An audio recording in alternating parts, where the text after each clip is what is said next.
अब मैं आपसे कभी पूछूं कि दुनिया में सभी धर्म संस्कृतियां दावा करती हैं कि हमारे पास बिल्कुल अलग विचार है, हमने बड़ा अच्छा विचार दिया है।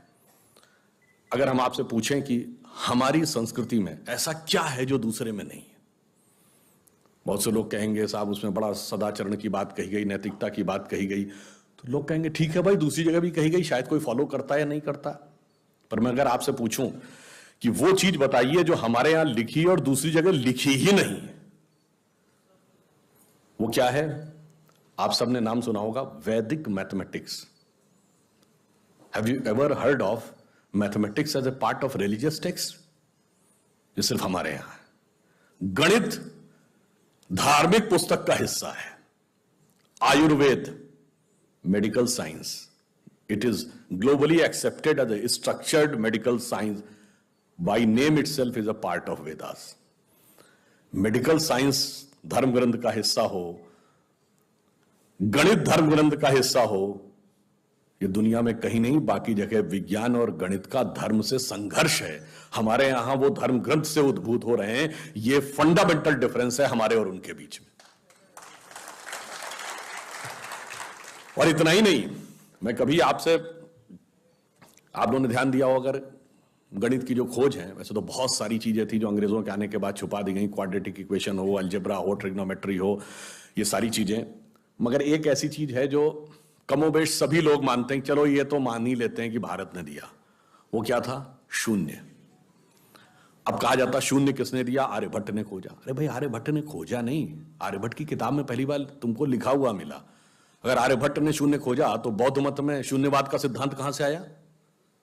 वो तो आर्यभट्ट से पहले के थे। और ये बताइए, कौरवों की 18 अक्षौणी सेना से लेके भगवान राम की जन्म कुंडली बन रही थी, वो बगैर शून्य के बन रही थी।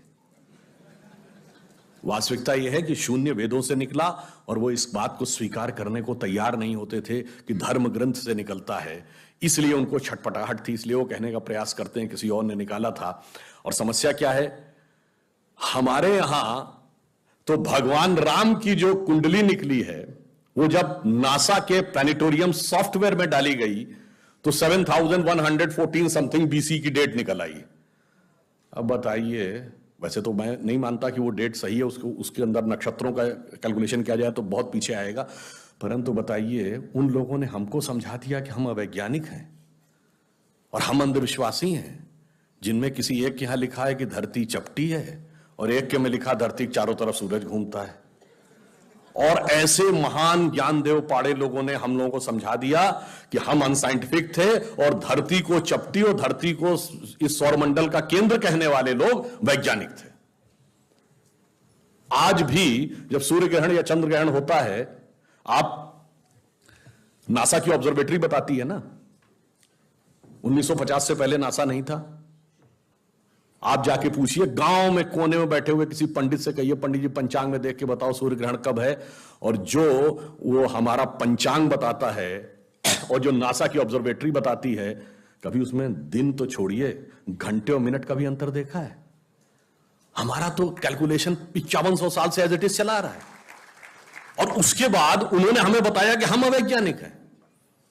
आज भी आप बताइए, उत्तर भारत में उतना नहीं दिखता, दक्षिण भारत के मंदिरों में जाइए, नवग्रह बने हैं तो सूर्य केंद्र में है कि धरती केंद्र में है? सूर्य के 7 किरणें होती हैं, 7 घोड़े सूर्य के बने कि नहीं मंदिरों में?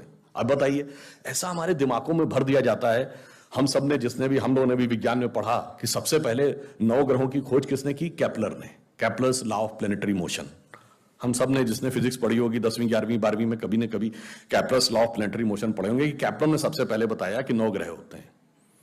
अब ये बताइए, इधर जब हम पूजा करते हैं तो पंडित जी हाथ में जल ले क्या बोलते हैं? ब्रह्मा मुरारी त्रिपुरांतकारी भानु शशि भूमि सुतो बुधश्च और गुरुश्च शुक्र शनि राहु केतु सर्वे ग्रहा शांति करो भवन्तु।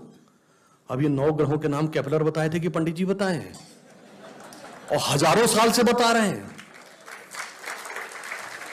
और उसमें मजे की बात यह है कि मंगल के लिए भूमि सुत, यानी भूमि का बेटा, धरती का बेटा शब्द है।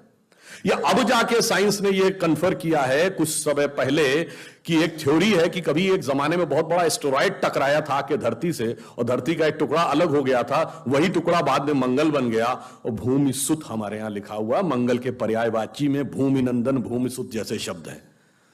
अब आप देखिए क्या वैज्ञानिकता है और कैसे उसको इसमें सम्मिलित किया गया। मैंने क्यों बताया, हमारे यहां विज्ञान और धर्म इस कदर एक मत है कि ये उनकी बुद्धि परप्लेक्स हो जाती है कि कैसे हो सकता है।